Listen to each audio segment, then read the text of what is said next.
Hey guys, what is going on? It is DaBoki here once again, and it's time for another MapleStory video. I'm here on my Mercedes DaBoking, and I am doing the Dimension PQ right now. I wanted to go ahead and try to finish this up because I was doing this with my live streaming character over the weekend, and I was failing pretty hard, so I decided to go ahead and give it a try on my Mercedes, and it's actually decent EXP. I mean, I got a few percent from it, very surprising of course at level 200, and I got a few nice little boxes at the end, but it was pretty cool. So I do apologize, ladies and gentlemen. I have been away for a few weeks. You guys probably noticed a little bit of a gap. I was sick for a whole week, and then the previous week I was really busy with the live streams and just working, and some other stuff came up as well. So I mean, it was just life stuff. It's no excuses though. I'm just a potato dancing with a panda at the moment, talking to you guys about this kind of stuff. But I just wanted to give you guys a heads up that I am still here, and I am still kicking alive and well, and videos will start flowing into your nostrils very soon here on a regular basis. But anyways guys, a few days ago I got a haircut, and you guys are probably thinking, oh no, this video is gonna be about hair, and it kind of is. I had a weird like epiphany, eye-opening experience to my last visit to the barbershop. So let me just be upfront with you guys and straightforward. I don't care about my hair. I go to the cheapest places to go cut it, and you know, I relate it to like a fast food restaurant of barbershops, but they do a good job, and you know, I don't complain. I just go in there and turn in my MapleStory random beauty hair coupon and just say, here you go, please don't turn my head into a pumpkin or a poop head, and I'll be totally happy. So it's been a pretty fun time, but this last visit, I noticed something, and it was the person that was cutting my hair. You know, I usually get the same person every time, but she was just not passionate about cutting hair. You could tell that she had no passion for it. Like, it was painful for her to like cut off every single hair from my head. It was like, if I have to cut off another hair, I swear I will cut this head off. And I'm like, no, please don't, I want my head.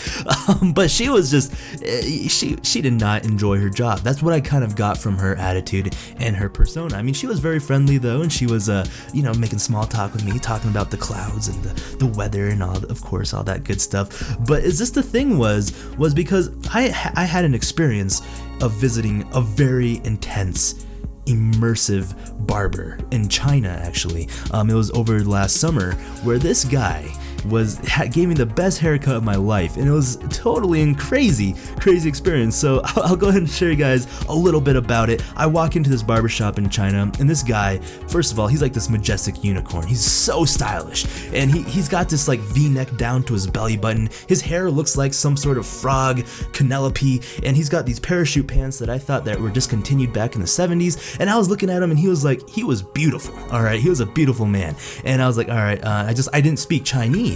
So I was like, I just pointed to my head, and he gave me the nod, and I was like, oh no, this is kind of exciting. So he sits me down in this chair. He first washes my hair, gives me this immersive massage. I feel like I'm floating on a cloud right now. And then he puts me down in the barber seat, and he takes out his weapons, right?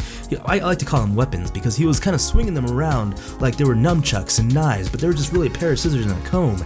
And the way he was making them disappear and flipping them around, it was a magic show. I wanted to clap every time he did something crazy.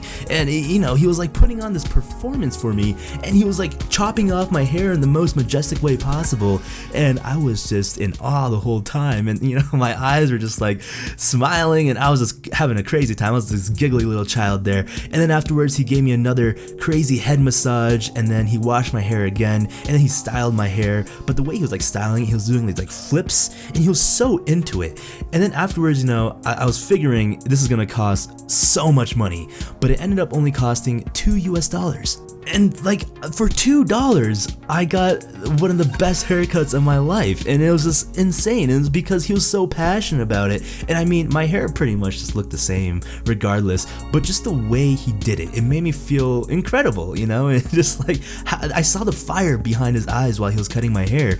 And while I was experiencing this barber, I mean, she was doing a great job as well here in the States. It's just that she had no fire in her eyes. You know, she was ice cold, and she did do some magic tricks for sure. She was very magical on how she was able to cut hair with such little effort, you know, so little strength. But it was quite the experience, because what I realized is that we need to be built and working through our passion and through our fire, you know. And I've talked about this in my previous videos because I'm really into this subject right now, and this whole finding your passion and feeling that fire, like what kind of fuels you to keep moving forward and what kind of keeps you going, because people around you are really affected by that. So I guess my whole haircut story, guys, I'm sorry, I was babbling on. I'm just saying, make sure you keep that fire alive. You know, make sure you got that fire inside of you, and make sure that you're kindling that fire, because it's very noticeable. And I need to remind myself every day is to feel my fire and make sure my fire does not go out. Anyways, ladies and gentlemen, I want to say thank you so much for watching. This has been DaBoki with a little haircut story. I hope you guys are having a glorious day, and I hope your fire is burning hot. We'll be seeing you guys later. Goodbye.